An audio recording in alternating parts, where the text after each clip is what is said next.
خوراک پھر ایسی رکھی, پھر صرف سیب نہیں, اب تو سیب کے پیسے نہیں تھے نا, جب نہیں تھے تو بھائی اللہ اسی میں, جب پیسے آ گئے تو پھر جو حضرت کا ناشتہ تھا وہ آج شاید وزیر اعظم کا بھی نہیں ہو. بالکل ایسی ڈائٹ تھی جو بالکل صحت کے لحاظ سے مناسب, اس میں بادام تھے ناشتے میں, بوائل ہاف بوائل انڈا تھا, سیب تھا. وہ سیب جب یہاں ختم ہوتے تو ٹورنٹو سے منگواتے تھے, یعنی اگر پاکستان میں سیب کا موسم نہیں ہے تو دنیا میں جہاں ہے وہاں سے کیا کرو, منگواؤ, سیب کھانا ہے. اس پہ پیسہ کیا ہو رہا ہے, میں تبھی تو بیان میں بار بار کہتا ہوں گھر بنانے کے بجائے پہلے ان چیزوں کی فکر کرو, اس کے بعد گھر کا بھی بنا لو اگر پیسہ اللہ نے بہت دیا ہے. اسی وجہ سے حضرت کی فٹنس ایسی تھی, اتنی عمر میں بھی کہیں سے بڑھاپا نظر نہیں آتا تھا. ایسے خوبصورت جوان جب چلتے تھے نا, لوگ کہتے کھڑے ہوتے تھے, لوگ کہتے سنوبر کا درخت کھڑا ہوا ہے, ایسا قد تھا ان کا, چال ایسی خوبصورت تھی, آواز میں ماشاءاللہ جان تھی, صحت تھی. تو یہ جب حضرت کو بیماری ہوئی نا شوگر, پتہ نہیں چلا, تو ان کی انتقال اس لیے ہوا کہ یہ شوگر ٹریس نہیں ہو پائی, سمجھ رہے ہیں, پتہ نہیں چلا کہ شوگر, اگر بیماری ٹریس ہو جاتی تو پھر 100 سال بھی جیتے وہ. لیکن بہرحال اللہ کی طرف سے موت ہے, کبھی اسی طرح موت آنی مقدر ہوتی ہے کہ بھئی بیماری ٹریس ہی نہیں ہو پاتی. لیکن ان کو شوگر تھی تو وہ میٹھا بھی اسی, جو ان کی خوراک کا میٹھا زیادہ کھاتے بھی نہیں تھے وہ, لیکن جتنا کھا رہے تھے وہ بھی کھا رہے تھے. شوگر کا کوئی علاج کی وہ نہیں تھی, علاج ہی نہیں ہوا اس کا. لیکن اس حالت میں جب انتہائی کمزور ہو گئے, بالکل چہرے جو ہے نا وہ رونق جو ایک بیمار آدمی کا ہوتا ہے کمزوری سے, وہ رونق ظاہری طور پہ ختم ہو جاتی ہے, بالکل بستر سے لگ گئے, تو بھی زبان سے کوئی شکایت نہیں.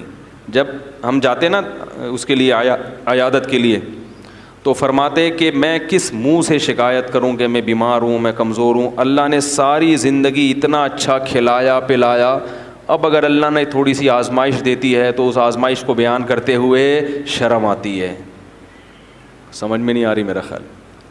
اب اس آزمائش کو بیان کرتے ہوئے, بھائی پہلی دفعہ زندگی میں, حالانکہ اس سے پہلے بھی بیمار ہوئے ہوں گے, کہا اب اللہ نے ساری زندگی کھلایا, خوب کھلایا. وہ کیا کھلایا, دال روٹی, اس کو کیا کہہ رہے ہیں, خوب کھلایا. حضرت کے بچے جب جوان ہونے لگے تو حضرت کو فکر ہوئی ان کی شادیاں کرنی ہے, جبکہ گھر اتنا چھوٹا ہے کہ اس میں کمرے ہیں ہی نہیں. ہماری طرح نہیں کہ اب تو کرنا تو ہے ہی نہیں, کرنی تو ہے ہی نہیں, کماؤ پیسہ لاؤ پیسہ ہے بھائی. حضرت کو فکر ہوئی بیٹے جوان ہو رہے ہیں تو اب کیا کرنی ہے, شادیاں. لیکن اب یہ کہ گھر میں جگہ نہیں ہے, تو حضرت نے ہمیں کمرہ دکھاتے تھے. میں نے ایک اوپر کمرہ ہے, ٹھیک ہے, وہ جو لحاف رکھتے ہیں نا, کیا خیال ہے, ایسی مزاح کر رہے تھے. کہا میں نے سوچا کوئی مسئلہ نہیں, ایک کو ادھر سیڑھیاں لگا کے بولوں گے چل ادھر جا اپنی بیوی کے ساتھ. لیکن فکر پھر بھی کی انہوں نے کہ بھئی شادی کرنی ہے ان کی, وہ دیکھا جائے گا شادی کے بعد کیا جگاڑ کرنا ہے, کہاں کر لے گا. تو اللہ کا شکر ان کی شادیاں بھی ہو گئیں, ان کو بھی اللہ نے بہت پیسہ دیا, وہ سب مدرسے میں وہ عالم بنے.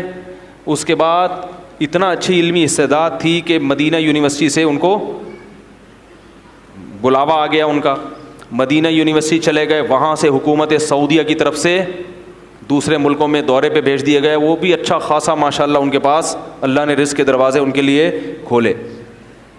تو میں یہ کہہ رہا ہوں, دیکھو ہم لوگ ہوس کے مریض ہیں, ہم کبھی بھی خوش بولو بھائی نہیں رہ سکتے. ہم غیر مسلموں کے طریقے کو فالو کر رہے ہیں کہ وہ کدھر جا رہے ہیں, وہ ہر وقت نوٹ بنانے میں لگے ہوئے ہیں. ہم میں سے جس کو بھی اللہ نے دیا ہے, جتنا دیا ہے, اللہ کی قسم وہ ہماری ضرورتوں سے کئی گنا زیادہ. ہمارے حضرت بار بار یہ کہتے تھے کہ اللہ نے مجھے میری ضرورت سے کئی گنا زیادہ دیا ہے, زیادہ دیا. پھر جب بہت پیسہ آیا حضرت کے پاس تو اپنے لیے پھر بھی نہیں بنایا گھر, پھر بھی کہا میں کیا بر کروں گا گھر بنا کے, لیکن اپنی اہلیہ کے لیے ایک فلیٹ بولو بھائی خرید لیا کہ میرے مرنے کے بعد ان کے لیے کوئی انتظام ہو جائے. تو وہ بھی ہو گیا. وہ بھی جب بہت, ورنہ حضرت اس کے بھی قائل نہیں تھے, کیونکہ بچے ماں ظاہر ہے بچوں کے پاس لیتی ہیں نا, ان کو تو الگ گھر کی ویسے بھی ضرورت نہیں ہوتی, لیکن چلو بنا لو جب اتنا اللہ نے دے دیا. باقی کیا کرتے تھے, اپنے جو صبح کا ناشتہ ہے بادام منڈا اور یہ سب, ایک دن ہم گئے تو تکا کھا رہے تھے, ٹھیک ہے نا, اچھی خوراک کھاتے تھے. تو جب شہد استعمال کرتے تھے, دودھ پیتے تھے, چائے کے قریب بھی نہیں پٹکتے تھے, کبھی بھی چائے نہیں. پان تو زہر تھا, حضرت کے سامنے کوئی پان کھا کے دکھا دے بس اس کی خیر نہیں ہے, کیونکہ انتہائی صفائی پسند تھے. ایسی صفائی اگر میں قسم اٹھا کے بولوں میں نے زندگی میں کسی میں نہیں دیکھی تو میں قسم میں جھوٹا نہیں ہوں گا. اتنی صفائی تھی, اتنی صفائی کہ انتہا ہے جس کی. ایک طالب علم اپنی ٹوپی کمرے میں بھول آیا ان کے, اس پہ تھوڑے تھوڑے پسینے کے ہلکے ہلکے کچھ نشان تھے.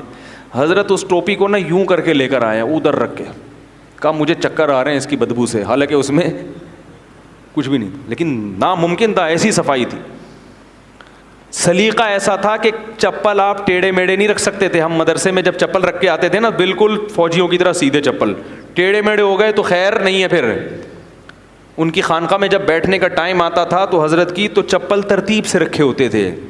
ایسا نہیں ہے کہ جہاں اتارو کوئی چپل ادھر جا رہی ہے ادھر جا رہی ہے, اس کا تصور نہیں تھا. گاڑی جب اپنی پارک کرتے تھے ایسی تمیز سے پارک کرتے تھے, اس کے جو ٹائر ہیں پہیے بھی کیا ہوتے تھے, بالکل سیدھے, ٹیڑھے میڑے نہیں ہوتے تھے. ہر چیز میں سلیقہ. کوئی بائک اگر گلی میں کھڑی کر دے ذرا سی ٹیڑھی میڑھی اس کو ڈانٹ پڑتی تھی. ایسا سلیقہ, ایسی تمیز, اتنی صفائی, انتہائی درجے کی صفائی تھی. تو میرے بھائی ہمارا سب سے بڑا مسئلہ کیا ہے؟ ہوس. ہمارا مسئلہ غربت نہیں ہے. ہم میں سے ہر شخص کو اللہ اس کی ضرورت سے کروڑہ گنا زائد ہے. اتنا جب حضرت کو آیا نا پھر بھی حضرت کہتے ہیں مسافر خانہ ہے, نکلنا ہے یہاں سے, جانا ہے یہاں سے. کسی نے حضرت کو فون کر کے پوچھا کہ آپ سعودیہ عمرہ کرنے گئے تھے, ابھی آپ کہاں ہیں؟ تو حضرت فرمایا میں ناظم آباد کے مسافر خانے میں بیٹھا ہوا ہوں. پھر اس نے 3 دن بعد فون کیا کہ حضرت آپ کہاں ہیں ابھی؟ انہوں نے کہا ناظم آباد کے مسافر خانے میں. اس نے کہا 3 دن ناظم آباد میں جب آپ کا ذاتی گھر موجود ہے تو 3 دن سے آپ مسافر خانے میں کیوں ہیں؟ حضرت نے فرمایا ذاتی گھر کسی کا نہیں ہوتا, جو گھر اللہ نے دنیا میں دیا ہے وہ کیا ہے؟ مسافر خانہ ہے. تھوڑے دنوں میں یہاں سے جانا ہے, اور واقعی تھوڑے دنوں میں وہاں سے چلے گئے.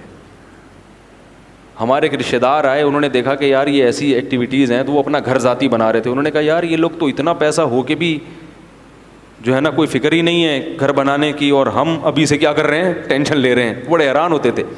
اور پھر یہ بتا دوں میں جو آخری بات حضرت سے متعلق کر کے پھر اس موضوع کو سمیٹتا ہوں. ناشتے پہ خرچ کرتے تھے, لباس پہ, خوراک پہ ٹائٹ خاندانی, اور ان چیزوں پہ خرچ کرنے کے بعد جو بچے پھر دیکھتے نہیں تھے کتنا ہے, کوئی اکاؤنٹ نہیں تھا بینک میں, سارا فی سبیل اللہ, بولو بھائی صدقہ.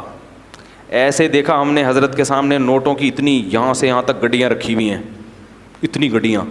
حضرت فرماتے تھے یہ میری ذاتی ملکیت میں ہیں چند لمحوں کے لیے بس, اور ابھی یہ کیا ہونے والی ہیں. حضرت کے گھر میں ایک ڈراز تھی, اس میں صدقے کی رقمیں ہوتی تھیں. فرمایا یہ اس میں کیا ہونے والی ہے, ٹرانس. تو ہمیں یاد ہے اس زمانے میں, یعنی 94-95 کی بات کر رہا ہوں, 2000-2500 تک حضرت کا ٹوٹل خرچہ تھا, جو نارملی ہوتا ہے. کبھی اضافی ہو تو ایک الگ بات ہے. اس کے علاوہ جتنا آتا تھا وہ سب کیا ہو رہا ہے, زمینوں کی آمدن آنا. حضرت کی وراثت بٹی تھی نا, تو زمینوں کی آمدن آتی تھی. تو حضرت کے پاس جب آمدن آتی تھی حضرت گنتے نہیں تھے اس کو. فرماتے تھے مجھ سے نوٹ گنے نہیں جاتے.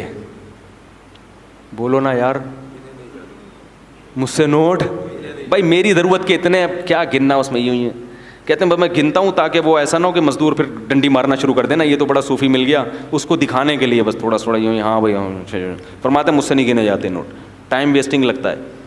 بس جتنے آ رہے ہیں کیا کرو, بولو بھائی صدقہ صدقہ صدقہ صدقہ. یہ جامع و رشید کو جو اللہ نے اتنی ترقی دی, اس میں ہمارے حضرت کا تقویٰ بھی شامل ہے اور ہمارے حضرت کا پیسہ بھی شامل ہے.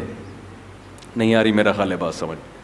حضرت ورنہ محتمم اپنے پیسے کہاں لگاتے ہیں مدرسے میں بھائی, لگاتے ہیں کچھ لوگ جو یہاں بیٹھے ہوئے ہوں گے یا بیان سن رہے ہوں گے, ورنہ ایسا ہوتا نہیں ہے. اپنا پیسہ تو بڑی بڑی رقمیں خرچ کر دیا کرتے تھے, رشتہ داروں پہ خرچ کرتے تھے, غربا مساکین پہ, مدارس پہ. حضرت نے 60 سال کی عمر تک جو تنخواہیں لی ہیں نا مدرسوں سے, کیونکہ اس وقت تو پیسے نہیں تھے, مجبوراً تنخواہ لینی پڑتی تھی, تو جب پیسہ آیا تو 60 سال تک جتنی حضرت نے مدرسوں سے تنخواہیں لی ہیں وہ ساری کیا کر دیں, واپس. نہیں یاری میرا خیال ہے. تو اللہ نے ایسے مولویوں سے ہمیں نواز دیا, ملا دیا. تو پھر ہمیں پتہ چلا یار کوئی اوریجنل مولوی تو بڑا خاندانی. اس کا مطلب یہ نہیں کہ اپنے مسجد کے اماموں سے آپ نفرت شروع کر دیں, سب اتنے تقوی کے معیار پہ نہیں ہوتے, اپنے سے ہر ایک کو اچھا ہی سمجھا کریں. کہ آپ سمجھیں یار میرے امام صاحب تو اس دن چندہ مانگ رہے تھے مجھ سے ہیں. تو ایسا نہیں ہے, اپنے امام سے محبت کیا کریں جیسا بھی ہو, کیونکہ جیسے ہمیں ویسے ہمیں امام بھی اسی ٹائپ کا ملے گا.